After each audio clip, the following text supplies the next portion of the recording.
welcome back to some more Fatal 12. Again, when we had our last chapter, I'm starting to wonder why it's being a little bit quiet here. People are making moves and people are getting eliminated, and our poor little heroine is here just like, hey, I need to make sure I'm getting to school on time. No, you don't. No, you don't. You're in a life or death game. You should be prioritizing this, please. But we did eliminate someone else. And we met a few more characters around the circle. I actually went back and watched the intro because I know some of the people, like Odette and Federico, were in the intro as characters. The characters that we got introduced to last game, the two younger girls and the older dude, they were in the intro as well. They weren't named. Number 10 was named, the really young girl. I think it was Sophia or Sonia or something. I forget her name off the top of my head, but she was named in the intro. Some of the others weren't, including Ro, which is weird, because not only is he named in the game now, he's dead.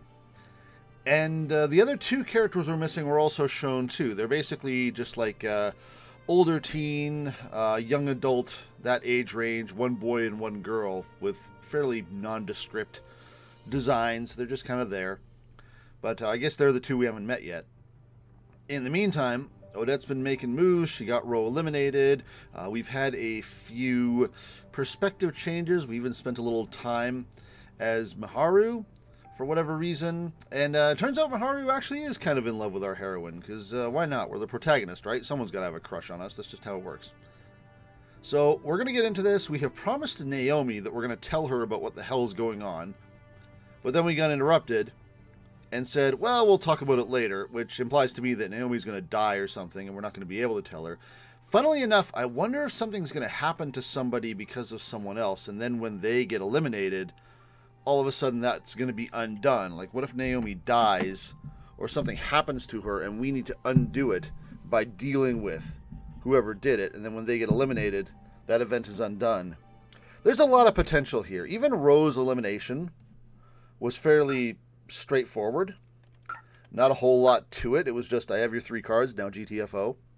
But we still have all these other rules for blocking eliminations or ties and things like that. And I'm curious to see how all that plays in. So let's go ahead and get right into it. Someone's making noises. Good morning. This is the text box after the last text box because I accidentally advanced. So, hey, we're at school. Good morning. Good morning. Ohio gozaimasu all around. Miharu's already here when I get to school. She gives me her usual smile before she continues. My tongue is sore. What the heck? We're already gone. Rinka, senpai! Naomi comes running over to me from the gate. And falls over because it's Naomi. Catch her! Catch her! You're close enough. Your sprite's right there. She almost trips in her haste, but she manages to catch herself. Seems like she's just as clumsy as ever when she lets her guard down. She's been waiting for me at the school gate, just like she said she would yesterday. No, seriously though, why does it feel like I've bit my tongue? This is going to be weird. I picked an odd time to do voice acting. There's little point in her coming all the way to my classroom anyway, considering it's a big detour for her. I guess Naomi is our junior, which is why she's calling us senpai. I forget. Sorry for the wait. Mind if we go somewhere else to talk? There's a nice place near Lion House. Why would you not just go to Lion House then? Yeah. Why not just go there to talk? Nah, the weather's nice today, so might as well be outside. Okay. Following that, we both make our way to the station. I've got some bad history with this station. Okay, we're just going somewhere else. One transfer from Shinjuku to the metro, and 2 stops later, you'll find this park. Is this the one just opposite lines that we were talking about? There's an entrance fee, but it's fairly inexpensive. It's one of the biggest parks in Tokyo and was apparently an old samurai's garden back in the day. Yeah, isn't this just opposite our cafe? I'm not sure why, but it was restructured to resemble a mix between Japanese, English, and French parks. There are normally tourists all over the place, but it's a lot less busy on weekdays. That makes it ideal for a change of pace. I came here a lot when I was a kid. There's one place in particular that I really enjoyed visiting. This bench. Is this where you wanted to come? It's nice, isn't it? There's a small bench in the middle of the garden. We sit down there, taking in the surroundings and the clock tower-esque building in the distance. Few buildings in Shinjuku stand out as much as that one. Part of me wants to say it's the building for a telephone company. The sound of the greenery whispering in the wind is nice and relaxing. Are we going to tell Naomi things, like we promised? An odd sensation washes over me out of nowhere. It makes me wonder whether or not I've actually been here before. What? But I'm sure of it. I know I've been here plenty of times as a kid. Rinka? Oh, sorry. I'm fine. Now, this whole game is messing with our head. I take a deep breath and get ready to tell her all about the divine selection. And then... So, where do I even begin? I guess it doesn't matter what it'll sound like. No, I guess it doesn't matter when it'll sound like I'm making it all up anyway. Well, I guess she's getting the whole story. Rinka. She utters my name in a painful manner once I finish telling her everything. She started to get teary-eyed midway, but I kept going. I doubt she would want me to stop without painting her the whole picture. She nodded attentively from beginning to end, as if to reassure me that the decision to tell her was the right one. Here's that Steins Gate music again. I knew something was weird all along. You were speaking fluent English. Ah, yes, let's touch on this. I want to hear more about that, because the woman we were talking it to is not here anymore. You were speaking fluent English despite not knowing the language at all when we first talked about that book. Everything started ever since then. But you are alive, Rinka. I can tell you that much as a fact. Saying that, she takes my hand in hers. The surface of her hand is cold, but I can feel her warmth underneath. There's no doubt the same goes for me. I still have a feeling that our regret is going to depend on the choices we made during the game. I feel like that's fluid. And I have a feeling one of them is going to involve Naomi, one of them is going to involve Miharu, one of them is going to, who knows what, involve Gran. We'll see.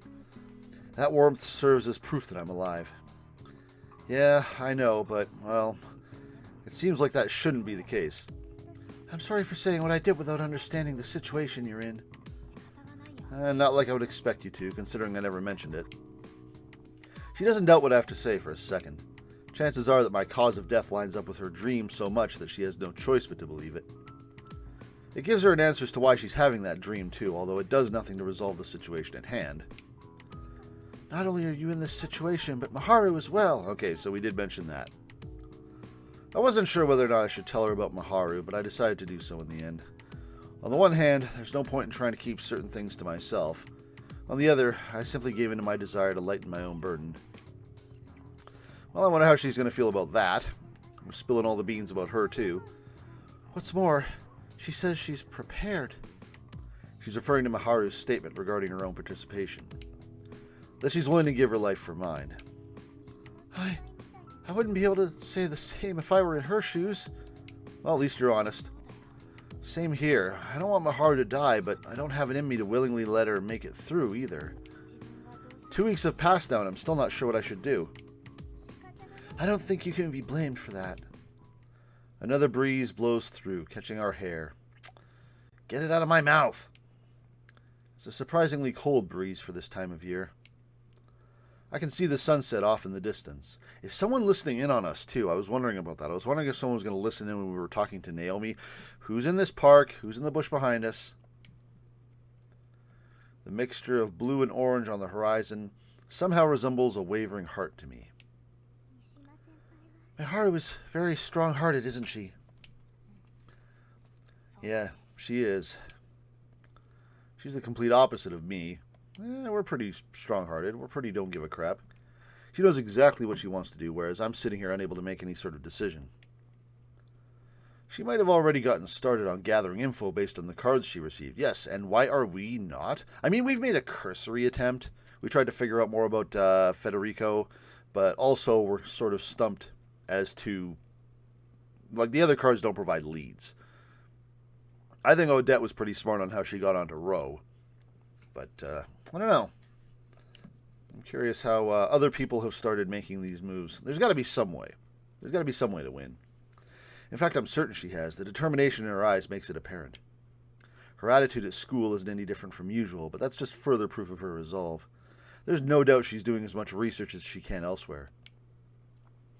I was going to say, and she's doing it all for my sake. Come on, don't you feel guilty? Get your ass in gear. I'd say that all the time she's been spending at work lately was just a front for said research, but that'd be overthinking things. That's something she's been doing for a while now. Thanks for hearing me out, Naomi. I feel a bit better having talked to someone about this.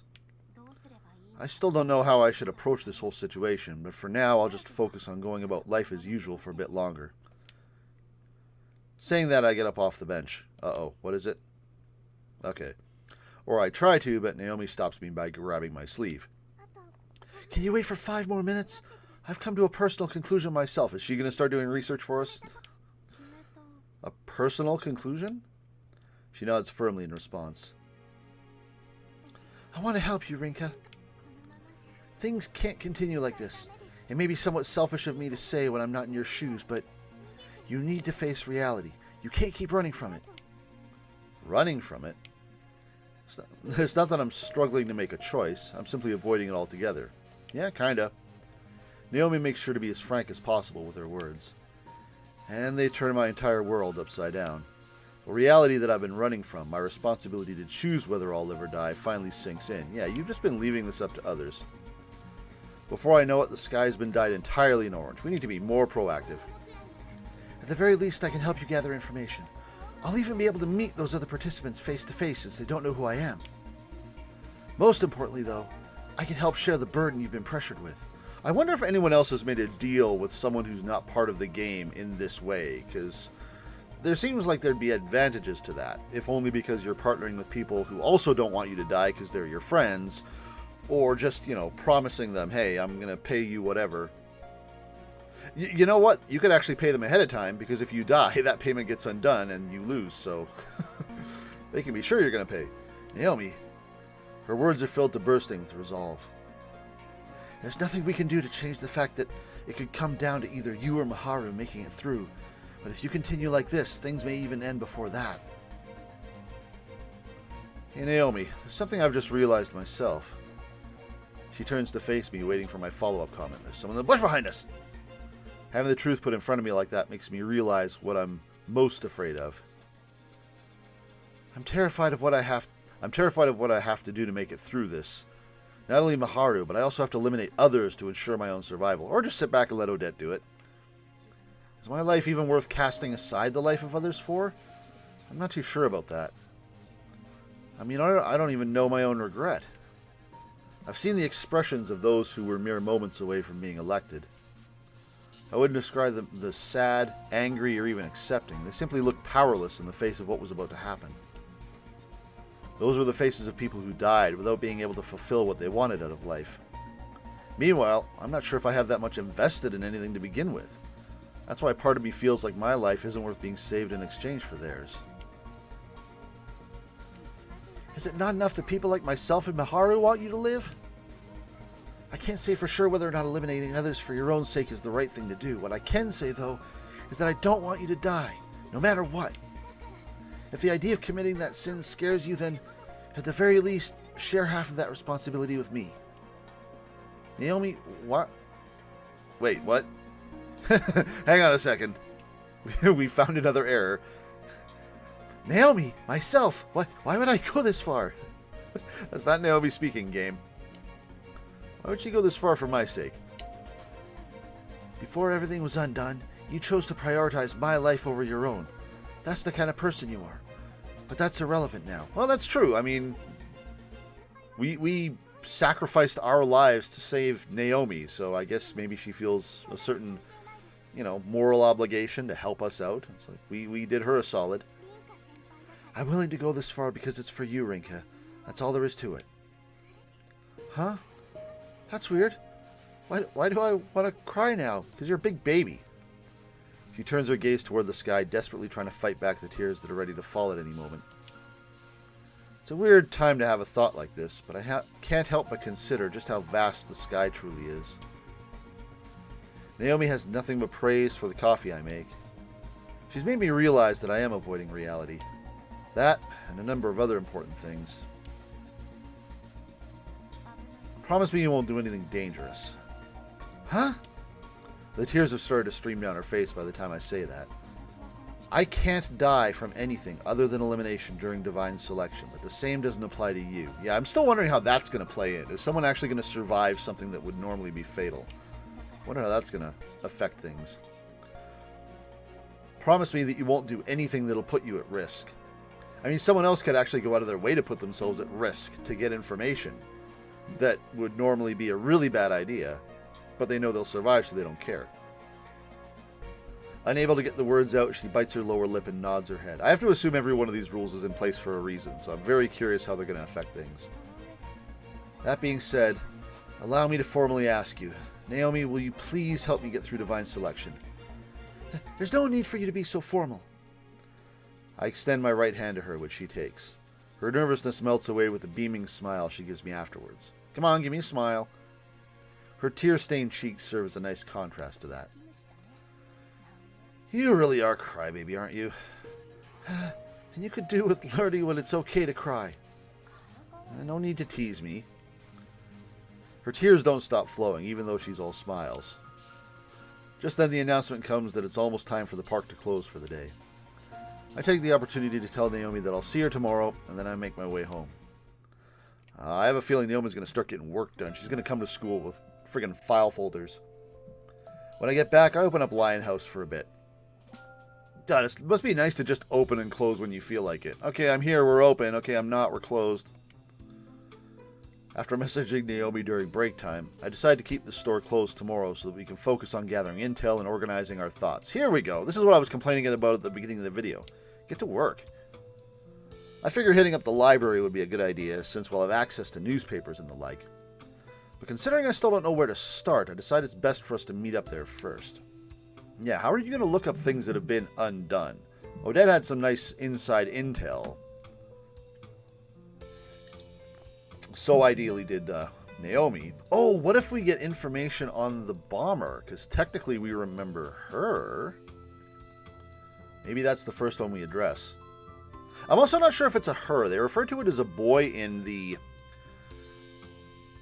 Court of Fate, but I was talking about the intro before. If you go back and watch it, there's actually two of that person, which I'm thinking maybe they're twins. Maybe there's a sister and a brother who are twins that look identical, and that's why there's the confusion. Again, we'll see how that plays out, and we'll also see if that gives some sort of, I don't know, if there's some strategy for them in that too. We don't need to worry about keeping quiet there, at least. I also make sure to ask Naomi not to tell anyone else about this. No duh. Part of me considers telling Mao at first, since we're close friends, but considering she's known Miharu for far longer than Naomi, I decide it's best not to. Watch Miharu's already told her. It'd be far too much of a burden for her to bear, and the last thing I want is to ruin the relationship the three of us have right now. Whew. Thinking back on everything that's happened so far, I get ready to close shop for the day. Barely any customers have come around, so I only have to clean up a few things. Who's going to come in? I clean up those things, carry in the sideboard and some plants from outside, and put out the trash. The door looks a bit dirty too, so I make sure to wipe it down. Here we go. Uh-oh. I mean, we're going to get investigated too. Stuff's going to happen. While I'm wiping it, I hear footsteps headed my way. I don't pay them much mind, considering it's not rare for people to pass by at this time of night, but they stop right in front of the store. Who is it? Sorry, but we're closed for the... Is it Odette? Odette's big shark smile is in my face. Thinking it is a customer, I turn around to inform them that we're closed, but I stop mid-sentence when I see the woman to whom the footsteps belong. The moment I stand up straight, she grabs me by the shoulders, pushes me against the door, and then into the store. That sounds like an Odette move. Nope. Okay, so remember how I said that there was a boy and a girl, older teen, young 20s type, that we had not yet seen but were in the intro reel?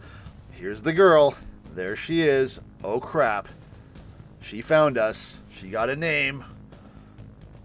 Someone's been tailing us.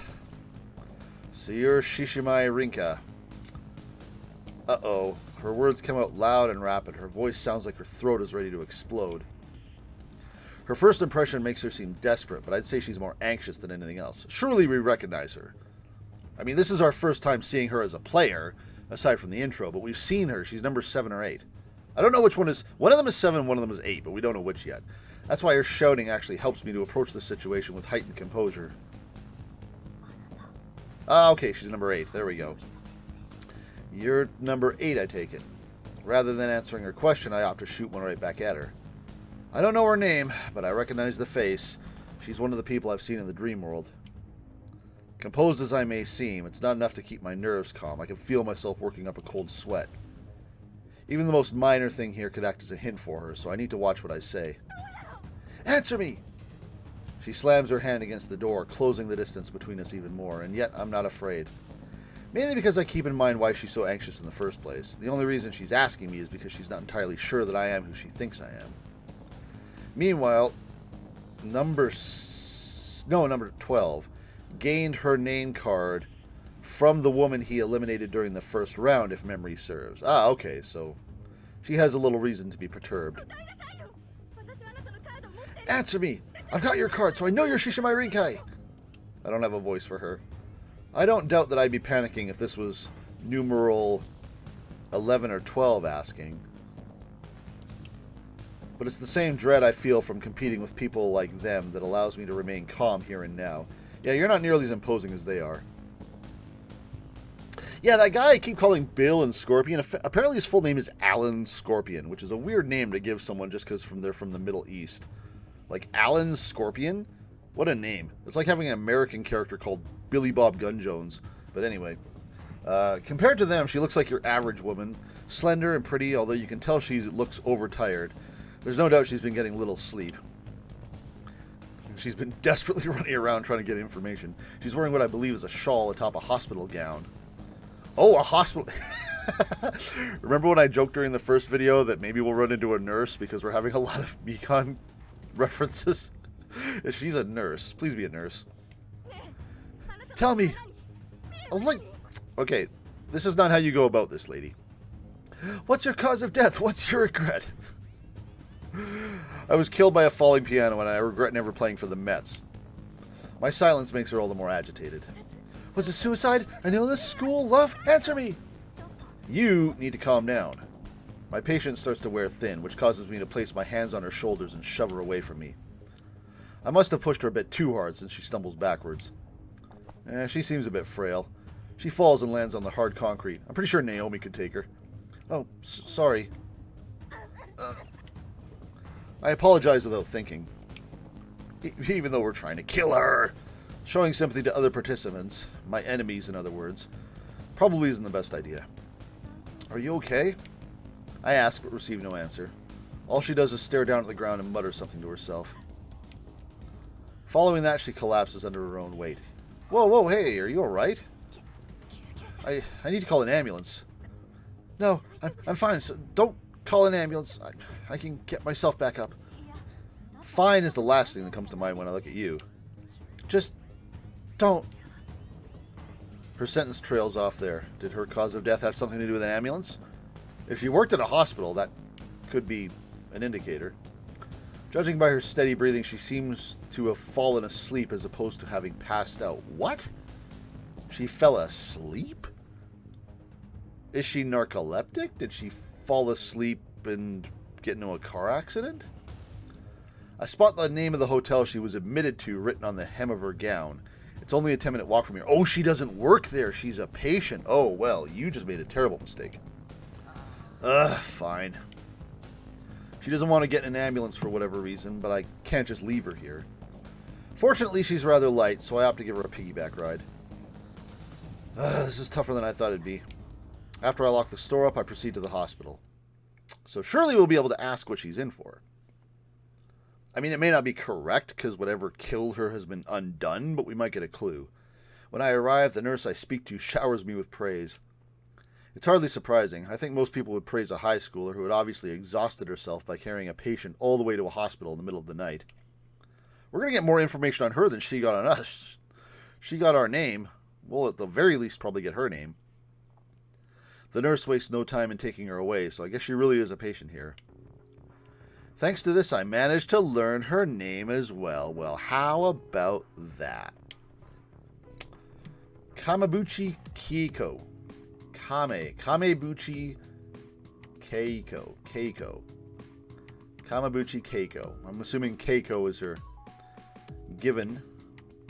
While she's always had a frail disposition, things have gotten worse for her once she gave birth. Did she die in childbirth? Did she die giving birth? Find out the date of birth of her kid. And if it's the exact time that we burned to death, then we got this. I don't pry any deeper, but I doubt they would have told me much more. The only reason they told me as much as they did was to make sure I knew who it was that I helped out in the first place. Actually, shouldn't that give me a new card? Parka mentioned that we'd obtain new cards whenever we discovered vital pieces of information in the real world. Ah, right. I need the book. Chances are I didn't get one because I don't have it with me. I'm aware of its importance, but I tend to leave it behind since it's heavy. Either way, I should leave, considering visiting hours have long passed. Curious as I am about Keiko, I make my way back home. Let's check for cards. Once I return to my room and get ready for bed, I take a seat at the table on which my book rests. Well, this is new. It's glowing! Little bits of light are pouring out from between the book's pages. Thanks for your free card, idiot. Needless to say, this is the first time I've seen this happen, in the real world no less. I take a moment to prepare myself and then I open it up. Whoa! The moment I do, the light begins to rise above the book itself.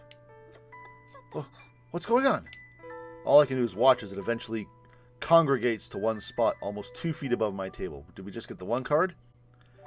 It eventually molds itself into a rectangular shape. Well, to be more specific, the shape of a card. Once the transformation is complete, the light dissipates. The card floats in midair for a brief moment before it quietly lays itself to rest atop the book. So this is how new cards are made. I can't hide my surprise over witnessing something like that happening in the real world. Something similar happened in the dream world, but it's a whole different experience when it happens in your own room. I picked up the newly transformed card. It's exactly the same as the others I have in terms of shape and make. The only difference is the content written on it. 8. Name. Kamabuchi Keiko. As expected, it's Keiko's name card. That's all, though. I still don't know her cause of death or her regret. If she did die in childbirth, I guess Rinka doesn't know. Oh, maybe we're going to suss it out. Maybe we'll figure it out like Odette did. She was hospitalized after giving birth, right? In that case, it has to be related to that. Yeah, you should not have visited us, lady. The first ailment that comes to mind from childbirth is... Ouch. My head starts to hurt all of a sudden. It doesn't take long for me to realize why, either. It's because I just remembered how desperate Keiko looked. The way she was acting earlier proved that her regret ran deeper than I could comprehend. What I'm doing right now is akin to walking all over that. Hey, you ain't got a choice, lady. The more I try to imagine the circumstances of her death, the worse the pounding in my head becomes. That's when I remember Naomi's proposition to shoulder the burden along with me. I'm not prepared to handle this alone quite yet. Today's done a good job of showing me just how weak I am. Rather than thinking about this anymore, I turn my light off and choose to sleep instead.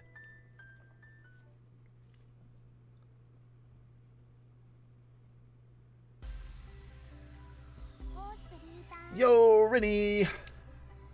Morning, Mao. I noticed Miharu getting ready for classes as usual when I arrive at school, so we haven't met number 7 yet. Just some dude. Seeing her reminds me of the realization I came to yesterday, which prompts me to say something odd to Mao.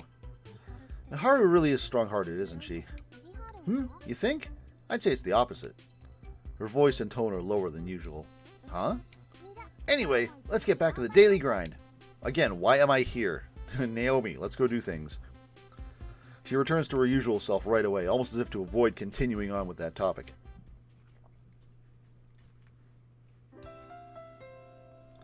Once school is ended, I meet up with Naomi before heading over to the library on our way back to Lionhouse. Fortunately, the library is only 5 minutes from Lionhouse, and on the very same path I took to get to the hospital last night. I make sure to fill her in on what happened last night as we make our way there. Her first reaction is to express her concern about me. She crinkles her nose when I mention that Keiko seemed to have had a rougher go at life than I have, but then sighs in relief afterwards. Once at the library, we gather up some books regarding pregnancy. Part of me doesn't want it to at first, since we'll be painting a rather dubious image of ourselves. Then again, this isn't the time to be worried about that. Having got what we needed, we next make our way back to Lionhouse and spread the books out on one of the tables. So are we going to learn how to generate cards like Odette did? Alright, let's see whether or not these have any information regarding illnesses or complications that could be linked to her cause of death. It's going to be especially bad for Keiko, because if she died in childbirth and then gets brought back and she's got her kid there, like she's got a little, 1-week-old baby that I'm sure she loves, and it's like, okay, you're going to lose this if you don't make it through divine selection. So that would certainly explain the desperation if that's the case. Right. She announces the plan with seemingly little issue. I can tell she's forcing herself to act composed. Normal people like us shouldn't have any reason to investigate someone's death like this, especially when they're not dead. It doesn't help that it feels like we're digging into someone's private life without consent. That's one of the reasons behind my headache last night. Not to mention that in this case, it's about someone who's still alive. I pick up one of the books closest to me. While thinner than the card book, it's packed full of text. I probably shouldn't try my hand at a book like this when I know absolutely nothing about medicine. Thinking that, I pick up another one only to reach the same conclusion. The only stuff I read other than manga are novels, so ideally there'll be something a bit simpler among all these. As I think this over, it leads to me repeating the same scenario over and over again in my mind. Rinka? What's wrong?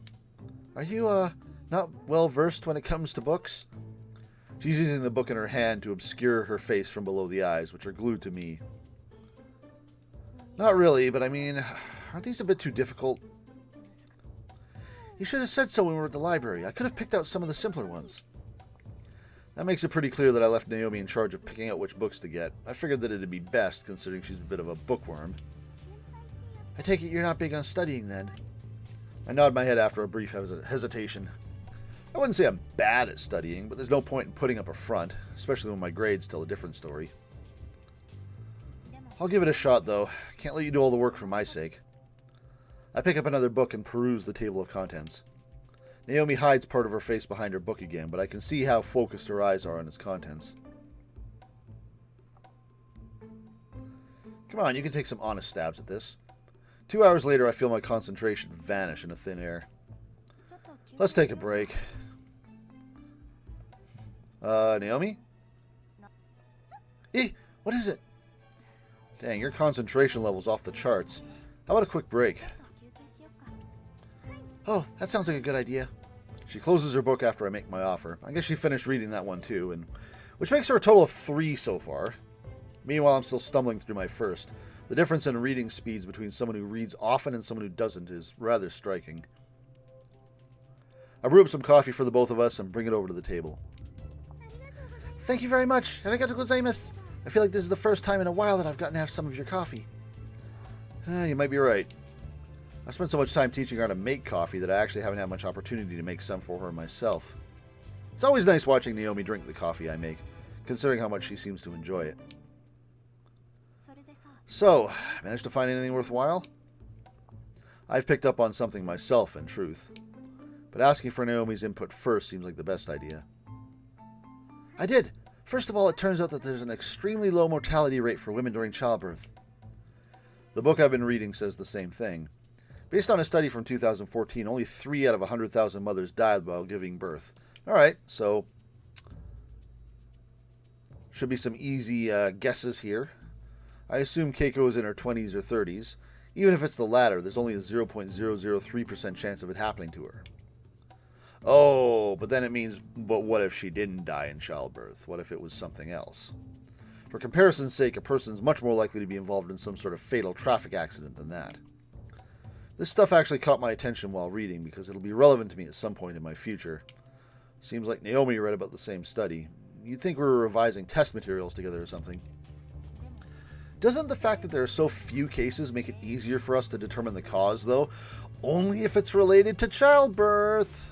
What if she just fell when she was leaving the hospital or something?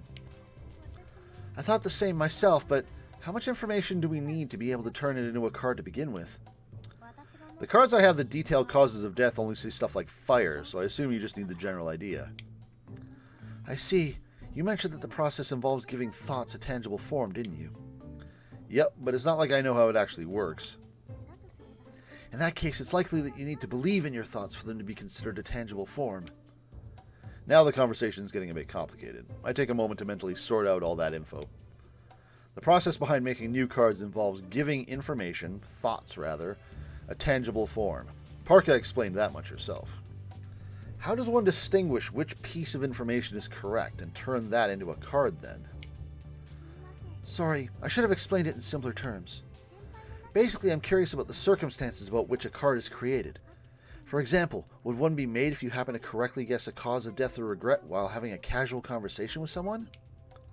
Or do you need to state the details loud and clear with certainty, like one would when presenting evidence in a legal trial? Objection! Now I get what you mean. Take that! You're wrong! No, that's wrong! I cast my mind back to these past 2 weeks. I'm not the most chatty person, but I've definitely had a good number of conversations during that time. Chances are good that I've discussed things related to relevant information, so by that logic, I should have some extra cards already. And yet yesterday was the first time I obtained a new card. In that case, it's probably the latter scenario that's required in order to make new cards. I feel like it's the latter myself. If the former were the case, one could likely read through an entire dictionary and hit upon everybody's cause of death and regret. That doesn't sound very thrilling. Yeah, you gotta believe. I'm sure people would resort to such a method when they know their lives are on the line. That serves to remind me about how desperate Keiko looked. I could tell she had a specific force driving her. Knowing that, chances are high that she'd read through all kinds of stuff if it meant possibly obtaining new cards. It's the same reason behind why you can't obtain a card detailing your own cause of death, I believe. We need something more concrete than your hazy memory in my dream. So in the end, it's all up to me remembering the exact details of what happened that day. I mean, we should have figured that out already by now. I mean, we know it was a train wreck, right? I can't see myself doing that today, at least. The fact that it's yet to come back to me probably means I need something specific to trigger my memories. I pushed those thoughts away and Naomi back to the topic at hand. This is my personal conjecture, but it seems that blood loss is the most common cause of death during pregnancy, meaning the same would apply to Keiko. Knowing that's not enough, though, is it? I need to understand the precise details that led to its occurrence in the first place. The lack of any new card materializing proves that. Books alone probably won't give us all the answers then. How about I pay her a visit? Then again, I'd probably get kicked out first. I'm well aware of how much my hair causes me to stand out. Make Naomi do it. Oh. What is it? I said we should take a break, but this hardly counts as one, huh?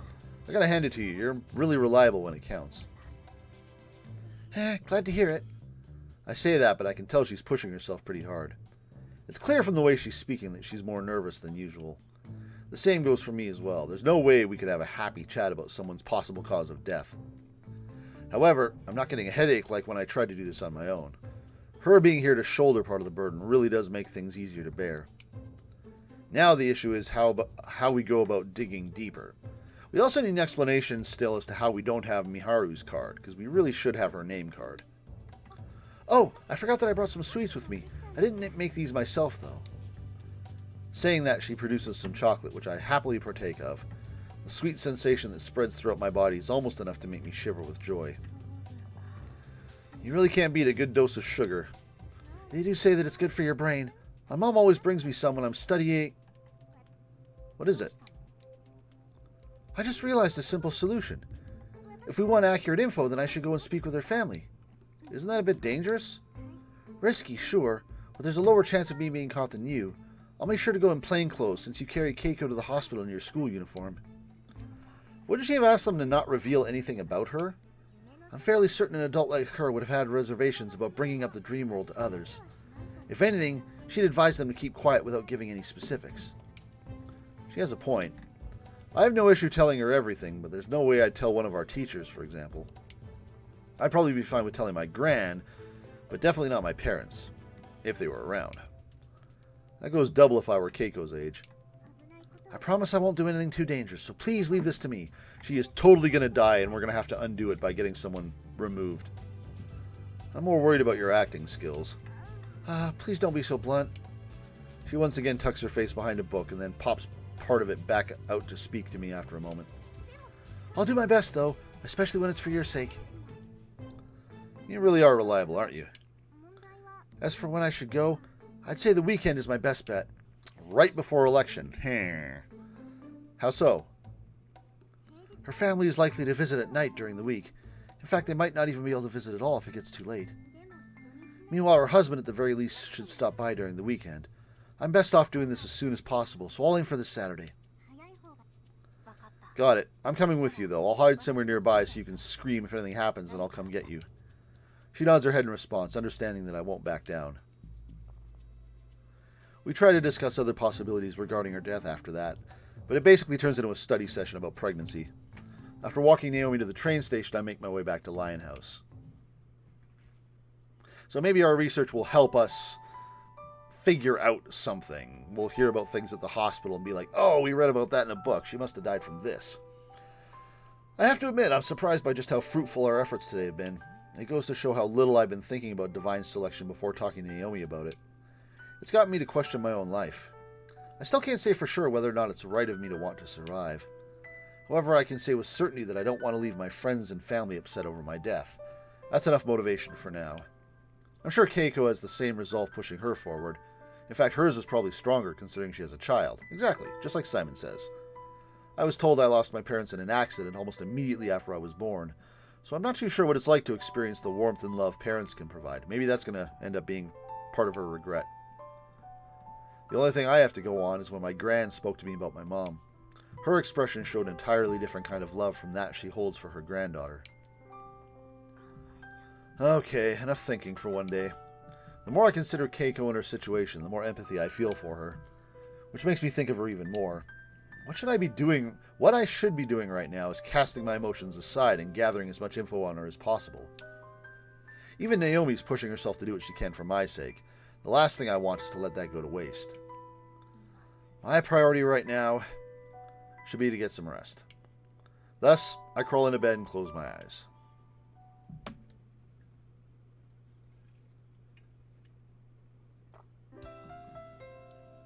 After school, Saturday. Oh, we jumped ahead a few days. It was Wednesday a second ago. After school, on a Saturday, Naomi and I come back to Lion House together again.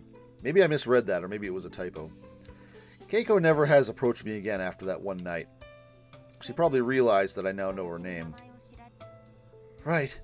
I assume she's aware of the potential risk in approaching you again thanks to that too. Let's do this. Yeah, it is Saturday, okay. After I ensure that my book is in my bag, I guide Naomi to the hospital. You can at least put a cap on or something to hide your stupid hair. By the time we reach the lounge, I realize that I never did ask Naomi how she plans on approaching Keiko's family. Even without me there, it doesn't change the fact that she's just a random high schooler to them. I highly doubt they'll be willing to share private information with a stranger like that. Fortunately, the lounge is on the same floor as Keiko's room, so I'll be able to hear Naomi scream should anything go wrong while I wait. She isn't quite as clumsy and shy in front of me anymore, but this is Naomi we're talking about. I can't help but worry about her. I know that she said she'd do her best for my sake, so I'll trust in her. What's going to happen? Are we just going to meet her later? After some time has passed, a man in his late 30s passes by me. Uh-oh. I assume it's Keiko's husband, and I try to avoid eye contact. I move my gaze to look outside the window, waiting for his footsteps to fade. Rinka? Ah, you startled me. Being approached from behind like that causes me to yelp, but no one seems to pay me much mind. Naomi's voice sounds somewhat gloomy. No luck? Welcome back. How'd it go? My heart's about to explode, for one. As for actual information, most of what I learned will only help us to narrow down the possible causes. So you didn't learn anything specific? Right. It seems like she's always had a frail disposition, but no particular diseases to speak of. However, she's been entering preterm labor on a consistent basis, which eventually led to a premature birth via emergency C-section. The child had to be admitted afterwards, so both of them have been in the hospital for close to 3 weeks now. Well, that's gotta suck. She's in an even worse situation than us. That overlaps with the timing of divine selection. The books we were reading yesterday mentioned preterm labor and premature birth. Premature birth is when the baby is born before the expected date, and preterm labor is when you enter the first stages of labor earlier than you should. The mother suffers from constant pain and bleeding during this, so she has to be kept as idle and relaxed as possible. I guess things took a turn for the worse, which led to her needing a C-section. How did you manage to get that much out of them in the first place? I told them a little white lie. I knew it. Her tone is more hushed than usual. It's probably why she seems a bit gloomy afterwards. I told them that I noticed her whenever I'd come here to visit a friend who'd also been hospitalized. I said I was worried about her, but felt it would be rude to ask about her situation directly. I also said I would bring her some flowers soon. That eventually led to them telling me what I just told you. Naomi. She looks like she's ready to cry. She pried information from Keiko's family for the express purpose of eliminating her. Knowing how kind of a person she is, there's no doubt she's beating herself up over that. All I can do is grit my teeth. She did this for my sake, so I can't give her some half-hearted consolation. Figuring it'd be too risky to discuss things further here, we make our way back to Lion House. Can we generate a card? We dive right into discussing her cause of death upon our return. I wouldn't call it a bright conversation. Hardly surprising, but both of us make sure not to comment on it. I read yesterday that premature birth and C-sections place a significant strain on the mother as well. She might not have had any notable diseases, but she still had a frail disposition. Put 2 and 2 together, and... Do we get a card? Do we get a card? Do we get a card? Blood loss seems most likely. The book doesn't react. I can't tell if it's because I'm wrong or if it's because I'm not going through the proper procedure with the correct information. I was pretty confident in that conclusion after discussing things with Naomi, too. No reaction. Does that mean we're wrong, then? I'm fairly certain her family would have beaten around the bush if she had a specific condition, though. The fact that they didn't means she really doesn't. I grab some of the books we checked out of the library to make sure we haven't missed something. Naomi does the same. I end up coming across something relevant quicker than expected. This might be it. I point to a page detailing one of the leading causes of death during childbirth. A brain hemorrhage. It's described as being caused by an artery in the brain bursting, which leads to internal bleeding in the surrounding areas. Not only does it impact your senses and consciousness, but it can lead to death should a tumor become big enough to put significant stress on the brainstem. The reason this can kill you is that the brainstem regulates the central nervous system, making it one of the most vital parts of your body. Most causes of death during childbirth can typically be traced back to this. That makes a lot of sense, actually. Oh, it started shining. Oh, hello. Wait, really? I can't see anything. My book started to shine almost immediately after I came across that information. Naomi doesn't seem able to see it, so I explain what it does when you successfully turn information into a card. The light congregates once again and gives birth to a new card. Oh yeah, we got your ass. Oh, there it is. I guess you can see the card itself and what's written on it, though, just like the others I possess. I assume it's got something to do with the fact that giving them a physical form means their existence becomes reality. I place the card on the table so she can read it. Written on it is numeral 8's cause of death. A brain hemorrhage. This is it, huh? This killed her. She gave birth to her child, only to die of a brain hemorrhage. Her regrets gotta have something to do with her kid, then. The fact that her child's in the hospital means that its birth wasn't undone at the beginning of divine selection. In that case, it might be safe to assume that Keiko didn't die during the process, but sometime after. I can't say I feel pleased over having made some progress, in all honesty. I'd actually say I feel worse now, having learned the circumstances behind her death. Naomi likely feels the same way. I don't think there's any other way to explain the complex facial expression she's making right now. I have to be the one to break this awkward silence. We should find out her regret while we're at it. I notice that I've stopped referring to her by name. The worst thing I can do is let myself feel any attachment to her. I know for a fact that I'll regret things later down the line if I do. That's going to end up being my regret, that I killed everyone. This is what happens when you learn the circumstances behind someone's death. Well, there's no arguing that it's related to her child, at least. Is she worried about its future? The book doesn't react. Playing the guessing game won't get us anywhere. I agree. We should make our way back to the hospital. You can take some educated guesses before that. You gonna do this again? Hope you bought some flowers. Somehow we make it all the way over there without considering the notion that there's no way they'll let strangers in to see the newborns. Neither of us are too surprised, though. Sorry, part of me realized this would happen, but we might need to go about this another way. But you say the next round is tomorrow night, isn't it? If we miss our opportunity, then it's likely that both her and the other participants will be working even harder to find out more information. We should do as much as we can now. I know you're right, but are we going to out her? Like, we're going to kick Keiko out tomorrow? Boy, that's going to be dickish. I mean, you got to do it, but still. I get where she's coming from. None of the other participants have approached me so far, so right now I'm best focusing on her, both in terms of efficiency and to prevent my own info from being dug up. It's 7 p.m., so visiting hours will end in an hour. We won't be able to stick around much longer. I honestly have no idea what else we could try. I'll speak with her personally. She may suspect me, but I'll do what I can to pass myself off as someone else. She tells me to wait here as she gets up, ready to run off. I try to stop her, but all I do is cause her trip over her own. I try to stop her, but all I do is cause her trip over her own. That is not a sentence. Okay, I had to review that a few times. And down you go. Sorry. Fortunately, the fall brings her back to her senses. I tend to act impulsively, and it looks like Naomi's the same way. In fact, she might even be worse than me. Especially when you consider how quickly she made her decisions, both in regards to helping me out and learning how to brew coffee. You two do realize you're in a hospital, don't you?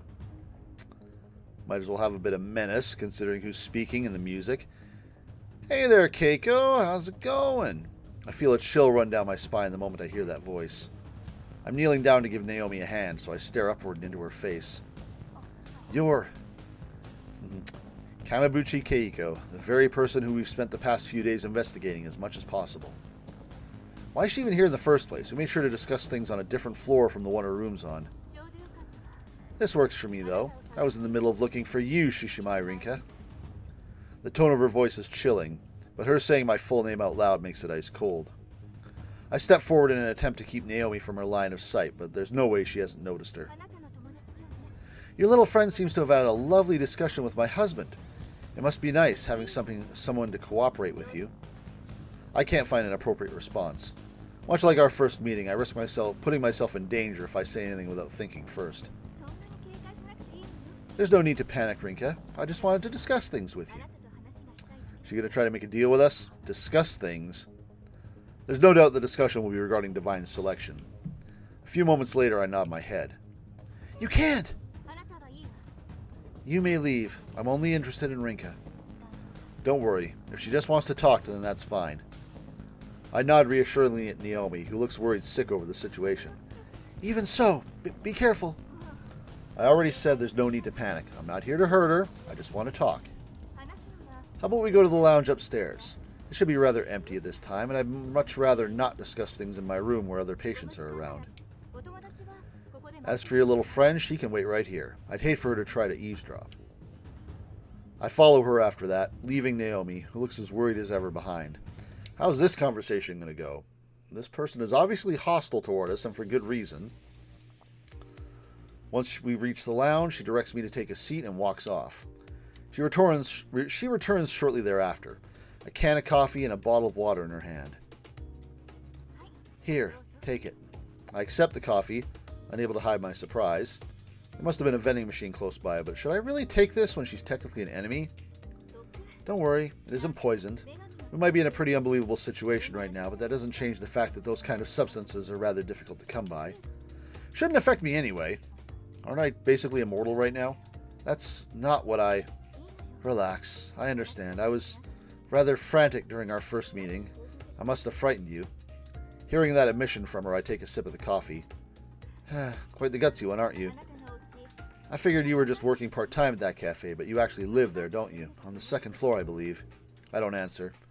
Nor do I question how she knows. It's an easy conclusion to come to when you know both my name and Lion House. Was coffee the right choice, by the way? I figure you like it, all things considered. I do. Still, I can't bring myself to thank her for it. She seems to have expected as much, since she gives me a slight grin before taking a drink of her water. First of all, allow me to apologize. I was in a panic back then because I only knew your name, not to mention the fact that that man in the dream world got a hold of mine when I could do nothing but sit in this hospital. Are you not doing well? Is that your sly attempt to learn my cause of death? She stares me right in the eye. It's clear to me that there are several more layers to her than when she's calm. This is what an adult looks like. Yeah, she's not freaking out now. Well, it's likely that you've already learned it by now. Otherwise, you wouldn't be so focused on my regret, considering that's the hardest piece of info for any of us to get our hands on. Were you listening the whole time? Oh, here I was thinking you noticed me doing so at some point. We really should have gone back to Lion's house first. Just because there were plenty of people here during visit hours doesn't guarantee that we wouldn't be caught. Either way, I'm not here to try to scare you, so let's drop that subject. My main intention is to propose that we both stop digging up info on one another. What's that supposed to mean? Exactly how it sounds. You give up on your little information hunt, and I give up on mine. In other words, a ceasefire of sorts. Like you said, I both know your name and cause of death. Yes, and I happen to know the exact same details regarding you, so we're currently on an even playing field. That makes my proposal all the more appealing, no? You better prove you know my cause of death. Wait, you know my cause of death? My surprise spills out when she reveals her hand. When exactly did she find that out? I never got the impression that she was doing any digging into my life. I even tried looking up why that fire broke out on the train, but the event itself had been undone. In that case, she either had that card from the beginning, or she heard my discussion with Naomi at the park. See, I knew someone was eavesdropping. Both scenarios are possible, okay. Still, I made sure to check that there wasn't anyone close enough to overhear us when we were there. Wiretapping, maybe? No, that tech is about as hard for someone in her situation to get her hands on as the poison she joked about earlier. The wind's pretty strong at the park, so you'd need high-spec stuff to counteract all that interference as well. That leaves the former, then. I still find it hard to believe that she'd just conveniently end up with 2 of my cards out of the total 36. Don't forget that I can easily spread your information amongst the other participants, or even use it as a bargaining tool. That goes for the man who now knows my name, too. She really is worried about number 12, huh? Well, he is a dick. Not that I blame her. He isn't the type of person you'd encounter normally. I mean, he kicked out somebody that he seemed to know almost immediately. It's like, oh, only one of us can survive? Well, out you get. Meanwhile, she looks more confident than ever. But something feels off. That's all I can think as I stare at her. Are you telling me the truth? Is there any reason for me to lie in a situation like this? If you're that concerned, then I can show you my cards if you'd like. Of course, you'll need to show me yours in exchange. Trust is of the essence here, so I need you to... Sorry. I refuse. Huh? Rinka being a badass. I say it loud and clear. But I refuse. Was that a JoJo reference? Not just to settle my own nerves, but to make sure I establish some leverage of my own. You asked for my cause of death when we first met, so it's safe to assume that your starting cards didn't include that info. She did say that, didn't she? And I find it hard to believe that you could figure it out between then and now.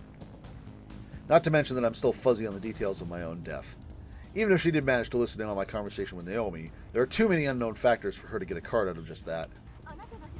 I got a hold of it through channels you're not aware of. What sort of channel? She could just tell us. She could just say train wreck or whatever. What sort of channels? Oh, just chalk it up to an adult's resourcefulness. She could be bluffing. I detect a slight hint of panic in her tone. It's enough to convince me. It also serves to kill any sense of sympathy I've been holding for her. You sit there and talk about trusting each other when you're blatantly lying to my face. I'm not, I swear. I know how you died. I stand up and look down on her. Her eyes blast wide open as she stares back up at me. Yeah, she doesn't know. Sorry, but we're done here. I would have considered your proposal had you been telling me the truth, but you just had to go and lie. I'm not kidding. Her attempt to gain my trust despite lying to me has drained every ounce of sympathy I had for her. Is something going to happen? Is there going to be a fight? I no longer care about the things I've imagined about her life after learning how she died. Wait, please don't go! Her voice is full of angst as she tries to stop me. I don't even bother to respond, instead opting to make my way directly back to Naomi. I want to live! I need to make it through this! I mean, we all want to live, lady. I even tried lying to a kid, and yet, at this rate, Our ages are irrelevant. She finally irritates me enough to prompt me to shout at her. At the same time, I feel my eyes starting to burn for some reason. This is goodbye. I stopped not too far from where we were sitting. I am supposed to be done with her, and yet I can't help but worry. It doesn't take long for me to realize why. She about to jump us? Her exasperated claim about wanting to live was, without a doubt, the truth. That really was risky. I was pretty close to agreeing with her proposal. But our ages are irrelevant. I guess I'm just weak toward people who are pouring their heart out. After taking a moment to gather myself, I go back to where Naomi had been waiting. We are out of here. Uh-oh. Oh, snap. Has there been a kidnapping? Is her leverage going to be, I'm going to kill your friend if you don't... She isn't there when I get back. I decide to wait, figuring she'll be back soon. Little do I expect that decision to lead to the most terrifying situation I've been in yet. Oh. Okay. That's even more interesting. That can't be the husband. Okay, this is number 12. We don't know his name in the game yet, but on the title card reel, his name is Alan Scorpion. We'll see if that gets corrected. I recognize you. My entire body freezes up the moment I see him. Tall, dark-skinned, and positively ripped. You can almost see his muscles trying to break out of his clothes. He's one of the few people you could describe as being built like a tank, with no exaggeration. But even more terrifying than his build are the stone-cold eyes. I've seen him twice before in the dream world, but seeing him here in the real world drills home just how irregular a man like this is. Number 12. The man responsible for Divine Selection's first elimination, and the man in possession of number 8's name card. You'll be my target later down the line, but for now I have no business with you. He passes right by me, heading in the direction from which I came. Okay, so he's after... What's-her-face? Okay, that, was that the terrifying situation? That wasn't that bad. Where's Naomi? Just being in his presence makes me feel like I'm drowning. I must have been taking fewer breaths than usual or something. The realization that I'll need to gather information on him almost makes me want to give up right here and now. Oh, good. There were a lot of worst-case scenarios going through my mind there. And Naomi's just like, oh, sorry, I was on the phone. Oh, sorry, my mom called me, so I... Huh? What's wrong? Naomi just happened to return right as he leaves. I'm so glad we came here together. Just hearing her voice helps me to realize that I can't just roll over. I give her a quick rundown of what happened. If he doesn't have any business with you, then that must mean...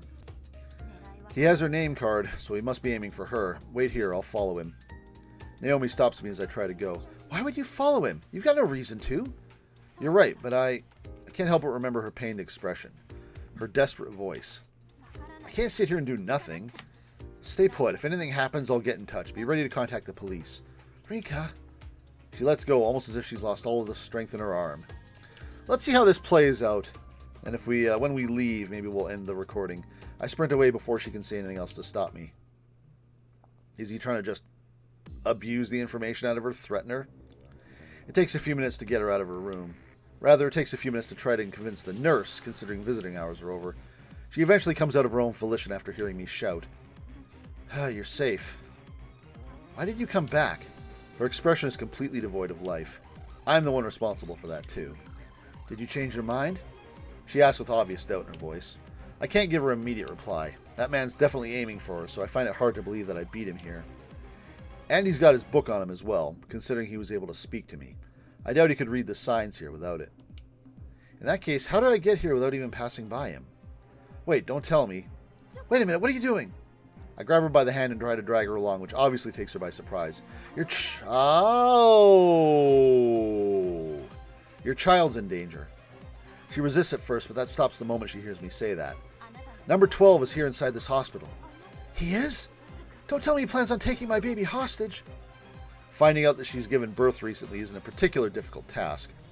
So, is the situation that she gave birth but the baby survived? Because we commented on that when we were in Lion's House, and I didn't necessarily agree with their logic, or maybe I read it wrong.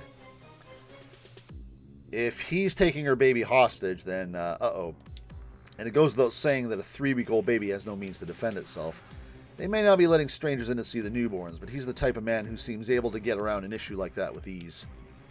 I don't know him personally, but I do know the fear inspired by those eyes. Please don't!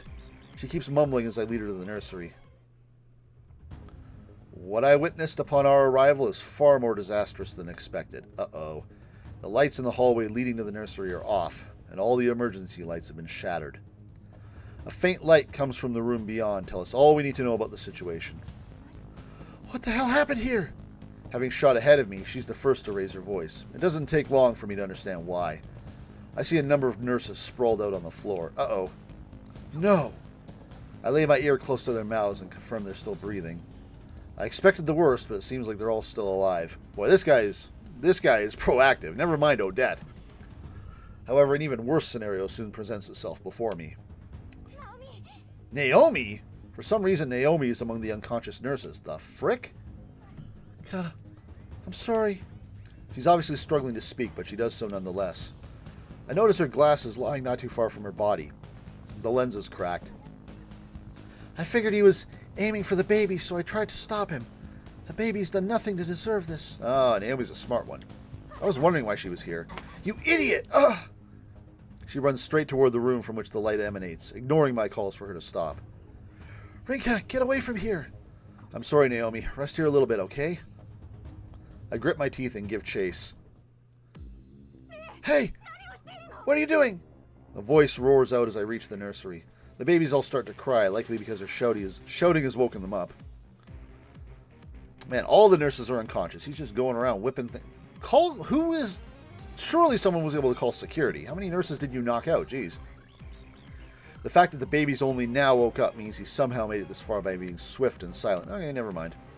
The mere fact he is capable of such a thing is utterly insane. Silence. He directs a quiet but threatening order toward the babies. As if that'd work on them, though. How in the... I'm just as shocked as she is. His command somehow manages to silence every tiny voice at once.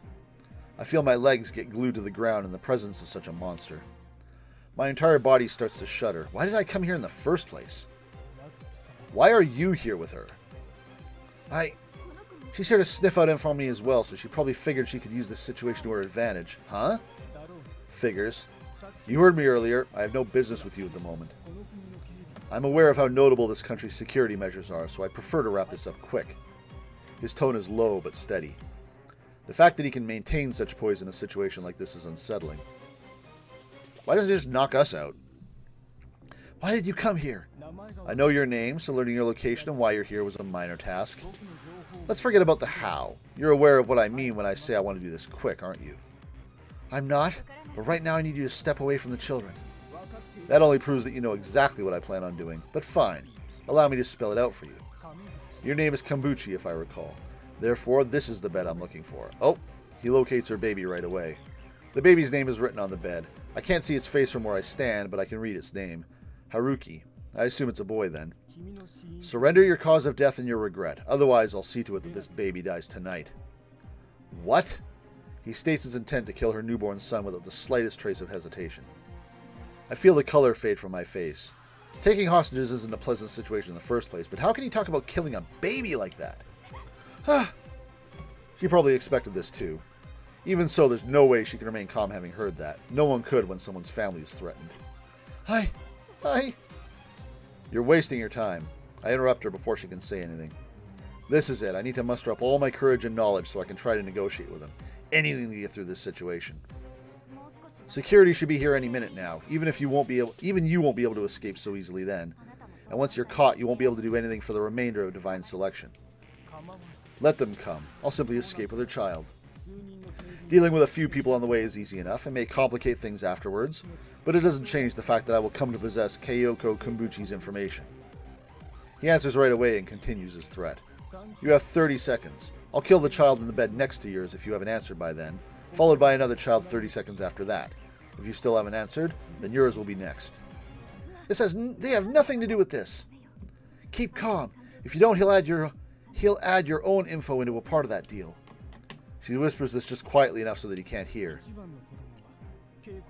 Keiko, you have number one's information, don't you? That's why she doesn't want you to be eliminated. That's not... I deny his claim on instinct, but she really does know my name. Realizing this only now proves how foolish I am. But even if you do kill them, that'll be undone if you're eliminated, so... That's enough! Fine, I'll tell you my cause of death and regret. Get on with it. He remains completely devoid of emotion. Keiko! It's plain to see that you both have information on one another.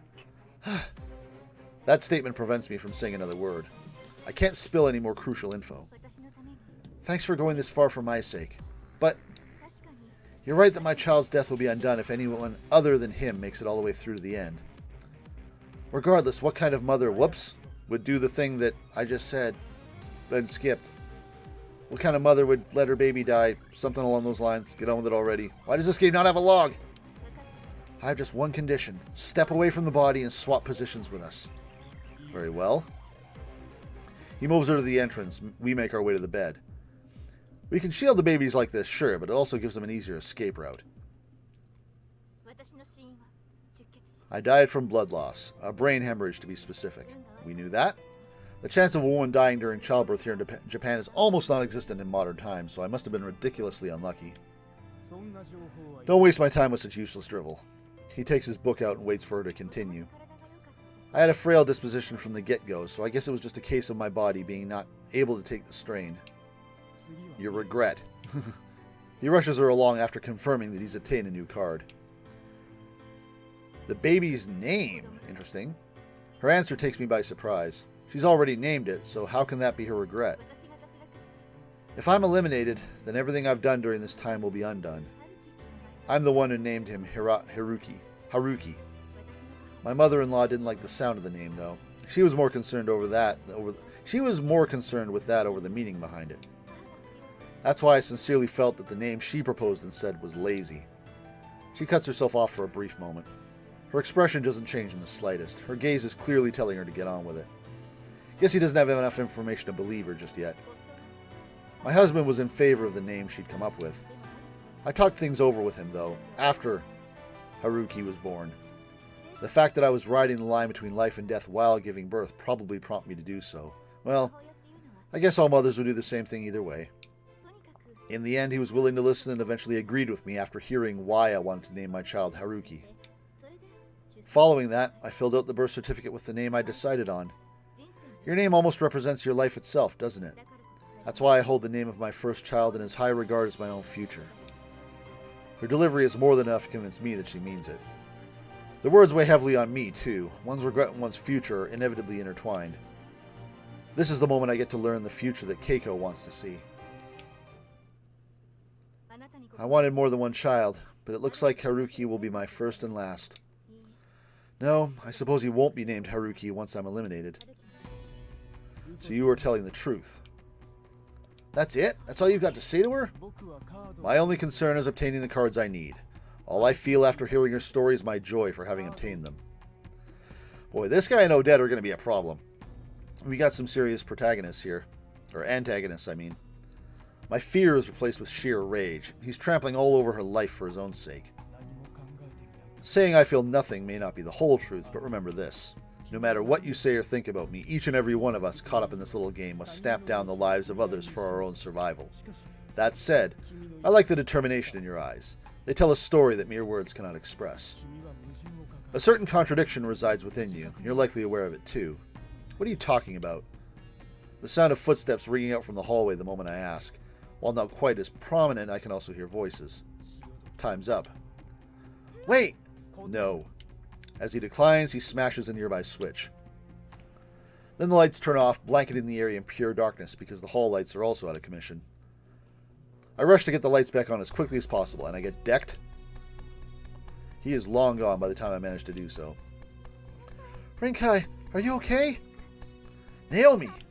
Naomi limps her way into the room. I don't know how he did it, but he seems to have knocked everyone unconscious without injuring them. She holds her broken glasses in one hand. I'm so sorry, Naomi. It's my fault you got cut up in something like this. Please don't apologize. I'm the one who chased after him. Hey. Keiko interrupts our conversation. Security will be here once they finish checking on all the nurses outside. Use this opportunity to get out of here. I'll think of a way to explain this to them. But, besides, I'd like to spend a little more time with Haruki. Let's go, Naomi. She answers with a quick nod. Security makes their way into the nursery soon after. We make sure to leave the hospital right away. These are the worst security guards ever. My God, they took an hour. That was a fun outing, though. After getting out, we head back to Lion House. The only thing we speak about on our return journey is about what happened in the nursery. Otherwise, we walk along in silence. This is Saturday, so I guess tomorrow we will be seeing what the consequences of these cards are. I wonder if maybe someone will eliminate Alan Scorpion there before he has a chance to eliminate Keiko. That would be interesting. I'm curious to see what more plot twists we see. Man, I mentioned at the beginning of the stream that there was this one woman we hadn't encountered yet. And not only do we meet her, but we pretty much go through her entire story. So, yeah, anyway, that is about an... Oh, that's well over an hour. Damn. So, yeah, let's go ahead and wrap this up. Let's tune in next time. Next video, we're going to have week 3 of elections. We're going to see who gets eliminated. It's either going to be Keiko or there's going to be a twist and someone else is going to get knocked out that saves her. Or maybe someone's going to step in to save her. Or someone's going to knock out Alan Scorpion. Let's let's see those plot twists come. I'm looking forward to it. I'm excited about it. If you enjoyed the video, make sure you give it a thumbs up. It helps me out a lot. Make sure you're following the channel, checking me out on Twitch, Twitter, all that fun stuff. I stream, I record, I do lots of cool things. So hang out, make sure you check out the next video, and I will see you next time.